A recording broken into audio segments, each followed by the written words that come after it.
মা সব থেকে বেশি আনন্দ করছে। কি সুন্দর গাছ পাকা কাঁটা। সকালে এদের বাড়ি এসেছি, এদের বাড়ি এসে চা বিস্কুট খাচ্ছি। এত গরমও ব্ল্যাঙ্কেট চাপা দিয়ে শুয়ে পড়ে আছে। এখন সজনেটা কত করে নিল? 150 টাকা কিলো। আবার এসবে পরীক্ষা হয়ে গেল। নমস্কার বন্ধুরা, আপনারা তো কালকে দেখেছেন অনেক রাত হয়েছে সুন্দরবন থেকে ফিরতে। আজকে সবার শরীর অসুস্থ, সবাই এই যে বেড়াতে গেলেই শরীর অসুস্থ হয়। আজকে এখন 2-3 দিন হবে তারপর আবার। আপনারা সারাদিন ব্লগটা দেখতে থাকুন। এই যে আমার পরিশোনামা উঠে পড়েছে সকাল সকাল। আজকে পরিশোনামার কিছু হয়নি, আমার মা সব থেকে বেশি আনন্দ করছে। তোমাদের গাছের কাঁঠাল গাছেই পেকে গেছে? কত বড়? আরে এই এতখানি। কত বড় হয়েছিল?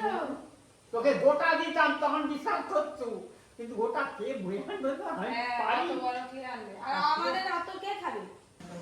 আগে বয়স্ক লোককে দে খাও। কি সুন্দর গাছ পাকা কাঁটা। দাদু নিয়ে এসছে, দাদুদের গাছ পাকা কাঁঠাল। আমরা কালকে সুন্দরবন থেকে এলাম, আমাদের জন্য নাকি রেখে দিয়েছিল। যাই হোক, কাঁঠাল তো পরে খাওয়া হবে, সকালবেলা খালি পেটে তো কাঁঠাল খাওয়া যাবে না। একটু চা করি, একটু চা খাও। একটু পরেই খাবি না। আটা কি এক ডজন কিনে নিয়েছে নাকি? এক বেজে আর 10টা। সেই এই চাটাগুলো আমাদের এদিকে পাওয়া যায়নি দাদু। আর কত বড়, আর এইগুলো দেখছো কত মোটা। মোটা হোক, কত করে পিস নিয়েছে? 300 টাকা।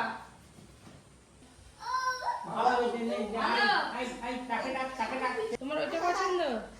বাবা কি খুশি। না এটাও তো ভালো।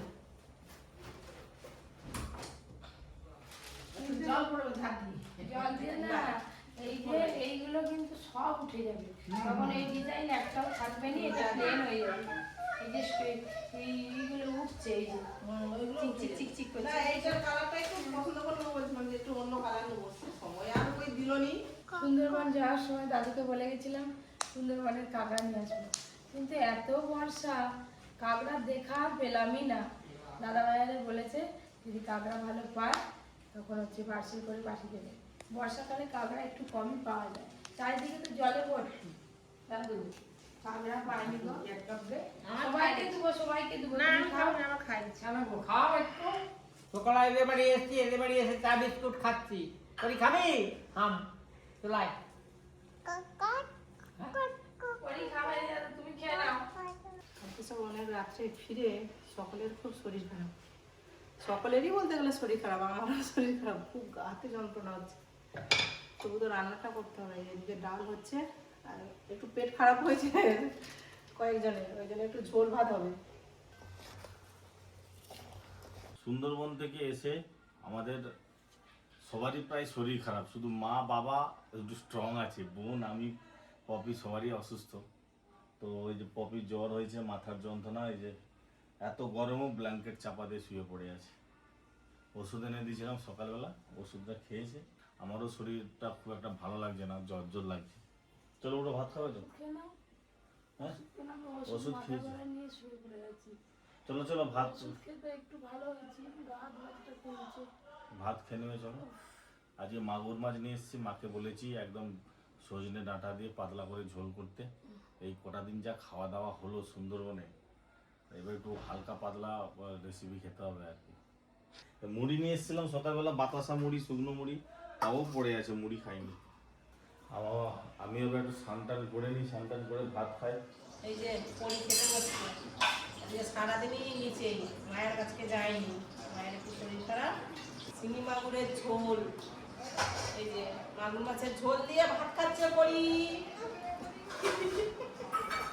এত সহজে সে হাঁ করবে নি। স্নান করে নিচে চলে এলাম, পপি এখনো ঘুমাচ্ছে, সে আর উঠতেই পারছে না বিছানা থেকে। এবার আমাদের লাঞ্চ শুরু। আরে মুখটা এবার না, বিকালবেলা ঘুরতে নিয়ে যাবো, আবার শুক্রবার নিয়ে যাবো, আবার শুক্রবার নিয়ে যাবো। এই যে 3 দিন ছিলাম বাড়িতে, থাকে বৃষ্টি হয় আনন্দ হয়, কিন্তু নদীর মাঝখানে যে ওরকম বৃষ্টি হলে ওরকম আনন্দ হয়, সে আনন্দ করতে গিয়ে ঠান্ডা লেগে ব্যাস। আজ হয়েছে ওল ভাতে আর ডাঁটা দিয়ে মাছের ঝোল। ব্যাস, অনেকদিন পর ঘরে রান্না খাচ্ছি তো খুব ভালো লাগলো। ওলকপি অনেকদিন পর খাচ্ছি। আরে ওল কফি কি? ওল হোস্টেলে তো এরকম ঝোল ভাত পাইনি, ঘরে ছাড়ার পর অনেকদিন হয়েছে। তো হোস্টেলে কি মাগুর মাছ খাওয়ায়? সজনে ডাঁটা দিয়ে আলু দিয়ে, এখন সজনে ডাঁটা কত করে নিল? 150 টাকা কিলো। এই টাকা আরে ওই তো খাওয়া হলো বাবারে। বড়ি বড়ি তার পিসি বলে নাকি থাকবে, টাকা মানুষ করবে। নিয়ে পারি যা। হ্যাঁ সেটা বল, ও যে নিয়ে পাল্লা এখানে থেকে হবে চার স্কুল চলে গেলে সারা না, খাবে আমি ছেড়ে দিই ওই পাপড় হাই লিখি সেই দুটোর মনের মতো শুরু করছে। ওই নিচে চারটে দিকে বলে পাপড় আছে, পাপড় আছে কিন্তু ভাজা বেরোনে আছে।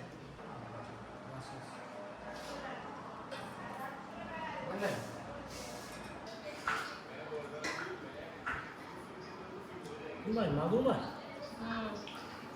মাগুর মাছ, চিংড়ি মাছ দু রকমেরই আছে। বল মাগুর মাছ চিংড়ি মাছ খায়নি, ওরা ডিম হবে। আবু তবু চিংড়ি মাছ মাগুর মাছের ঝোলটা তবু খায়, বলেই তো মাছের স্বাদ পাওয়া মানে যায়। ঝোলটা তবু খাবো কিন্তু মাছটা খেতে পারবো না। কিন্তু আবার শোল মাছ, কই মাছ, লেঠা মাছ, গড়ে কোনো মাছের ঝোল অবধিও খাবো না। তুমি যেগুলো খাবে সেইগুলোই সব থেকে বেশি। আমি খেতে পারি না। দুপুরবেলা মাথা রেখে পেয়ারা মাখা করলাম, বিকালবেলা দাদুকে দেখি দাদু খাচ্ছে, আমিও খাচ্ছি।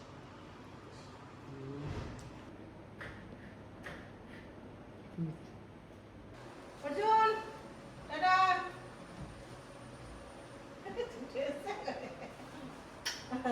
টাটা, তুই সাবধানে যাবে, হ্যাঁ ভালো করে পরীক্ষা দিবে।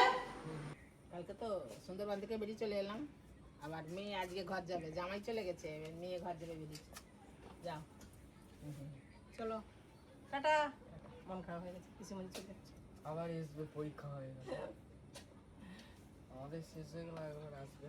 আচ্ছা আমার চাঁদাদার পরীক্ষা আছে, এবারে হ্যাঁ এই বছর এই মাসে হ্যাঁ পরের মাসে। কি স্কুল চলো চলো। এটা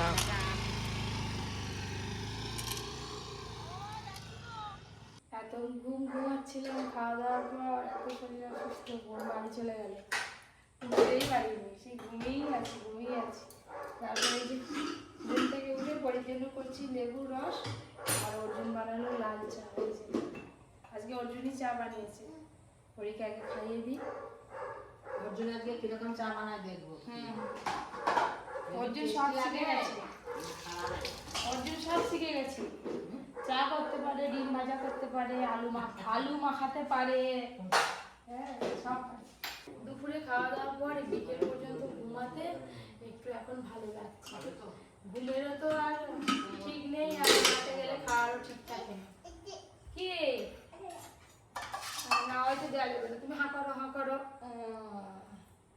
অর্জুন দাদা লাল চা করছে, কে খাবে চা? কে খাবে? হাত তুলো, কে চা খাবে? হাত তুলো। ওরে বাবা, হাত তুলে দিল, দেখছো? বলো কোথায় যাবে তুমি? আবার খেলা শুরু? হ্যাঁ খেলে নাও। ভালো কাপেতে একটু করে জল জিরা আর লেবু রস দেওয়া ছিল, স্বাদ আরও বেড়ে যাবে। দাদুর জন্য চা রেডি, দাদুকে এবার দিই।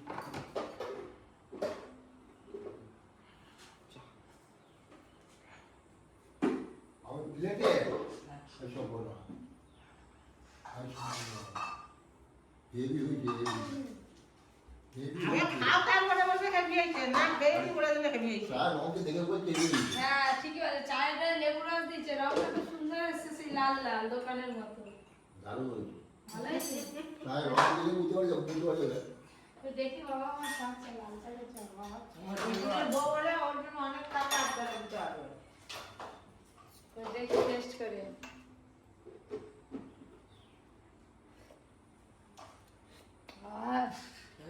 দুর্দান্ত হয়েছে। আপনারা তো দেখলেন অর্জুন চা বানিয়েছে, নিচের সময় চা খাচ্ছে, আর আমি ওপরে চলে এলাম। সকাল থেকে ওপরে কোনো কাজে একটু হাত লাগাতে পারিনি। কোনো রকম অর্জুন, আমি তো জানি অর্জুনকে বিকেলে দিয়ে আসবো, এত শরীর অসুস্থ, অর্জুনকে দিতে যেতে পারলাম না, কালকে স্কুল বাসেই পাঠাতে হবে। অর্জুনের আর পরীর জামা কাপড় কেচে নিয়েছি, বৃষ্টি এসে গেছিলো, অর্জুনই আবার তুলে রেখে দিয়েছে, আমি জানিও না কখন বৃষ্টি হয়েছে বিকেলে। এইগুলো সব ভাঁজ করতে হবে, পুরো ঘর দর ভালো করে ঝাড়ু মেরে ভালো করে মুছে দেবো আজকে। এইগুলো হয়ে গেলে অর্জুনের ব্যাগ বসাতে হবে, তারপর রাতে রান্না বান্না আছে। যা যা ক্রিমারে যা সব নিয়ে গেছিলাম সব এখানেই ঢেলে রাখা আছে, কিছুই গুছানো হয়নি। কালকে আর সময় পাবো না, যা করতে হবে আমাকে আজকেই সব করে নিতে হবে। ওপরে কাজ ছেড়ে তো চলে এলাম, আর নিচে সবাই মিলে গল্প করছে। কি হলো পরে কি হলো ঘুমাবে? আর সেই কাঁঠাল দিয়ে গেছিল সেই সকালবেলা, সেই কাঁঠাল আমরা তো কেউ খাইনি এখনো, চেখে দেখিনি। আমি আজকে খাবো নি, কালকে খাবো। অর্জুন খাবি? কাঁঠাল মিষ্টি আছে কাঁঠালগুলো মামা? ভালো গাছ পাকা কাঁঠাল। বাবা দাদু কাঁঠাল আনছিল, গাছ পাকা কাঁঠাল বড় মিষ্টি। খেতেই জানি আমি খালি চিবি চিবি জুসটা খেয়ে নিই। আরে জুসটা না পুরোটাই খেতে হয়, খুব ভালো কাঁঠাল। সবাই মিলে বলতে অর্জুন বলে দাও একটু এইখানটা কামড়া শক্ত আছে, কামড়া নে চিবি চিবি খা। এবার কামড়ি চিবি সুন্দর লাগে কাঁঠাল পুরোটাই খা। আমি খাবে, রোল খাবে, মাংস খাবে, চিকেন খাবে, এসব আগে করে লোকেদের খাবার। এগুলো খাজাই ছিল যখন নিয়ে এলো, এতক্ষণ ছিল বলে নরম হয়ে গেছে। আমি তো একটু ভালো আছি সন্ধ্যে থেকে। আপনাদের দাদা আবার শরীর অসুস্থ, যে ঘুমাচ্ছিল, ঘুম থেকে উঠে হিসাবে বলে একটু ভাত খাওয়া আছে, ডাল আলু সেদ্ধ আর আলু পটল চিচিয়ে দিয়ে একটা তরকারি আছে। রাত্রেবেলা ডাল ভাত, এর থেকে ভালো জিনিস হয় না। শরীর অসুস্থ হলে পাতলা ডালের জল দিয়ে ভাত খেতে হবে। আজকে রাত্রেবেলা ডিনার হচ্ছে ভাত, হুম। ডাল, আলুর তরকারি একটা, আলুর তরকারি না, এটা আলু পটল আর চিচিঙে আছে। পটল চিচিঙে খাইনি। আর আমার জন্য ডিম ভাজা। হোস্টেলে তো অনেক রকম খাবার খায়। সবজিও খেতে হবে। আমি প্রথম দিন এসে দেখলাম, ঘুরে ঘুরে গোটা ঘুরে এসে প্রথম দিন আর ডালিম দুটো কোথায় গেল? নিয়ে বলে এটা কাল প্রথম দিন গিয়ে দেখি না নেই একটা নেই। ডালিম দুটো এটা বড় বড় ছিল, এরকম বড় এ বাবা, কাঁঠাল গাছ থেকে কাঁঠাল চুরি হয়ে যাচ্ছে, ডালিম গাছ থেকে ডালিম চুরি হয়ে যাচ্ছে। ওটা মানুষই তো খাচ্ছে। ওখান থেকে সমস্ত যাবে করতে হবে, হ্যাঁ? ওখান থেকে যাবে হ্যাঁ, আর ওই তো পুরো এরিয়াটা ওখান থেকে যাবে সেই হ্যাঁ। পুরো পর্যন্ত আগে খাওয়া দাওয়া করে উপরে চলে গেছে ব্যাগ গুছানোর জন্য। দেখি কতদূর কি গুছালো, আবার নাহলে আমাকে হাত লাগাতে হবে। বাবু হচ্ছে হচ্ছে খাবি না মতো পাইনি। সেই প্যাকেটটা নিয়ে আমি কুচি দিচ্ছি। এত বড় বড় করে করলে কটা জিনিস ধরবে, ছোট ছোট করে পাঠ করতে হয়। বিছানার অবস্থা দেখলে আপনারা ভাববেন যে কপি দিয়ে একটুকু কিছুই গুছায় না। এগুলো সব আজকেরই কাঁচা। আর খাওয়ারের সেই ডিবেটা কিসে নিবি? খাবারের ডিবে তো আর এখানে তো দুটো জামা আয়রন করা হলো নি তো। অর্জুনের কালকে 8টায় স্কুল, 6টা সাড়ে 6টার মধ্যে বেরিয়ে যেতে হবে। করে আজকে সবাইকে তাড়াতাড়ি খাইয়ে দিয়েছি, তাড়াতাড়ি ভাত খেয়ে তাড়াতাড়ি ঘুমো, নাহলে সকালবেলা ঘুম ভাঙবে না। আপনারা সবাই খুব ভালো থাকবেন। আজকের ব্লগটা কেমন লাগলো সেটাও জানাবেন। Tata, good night.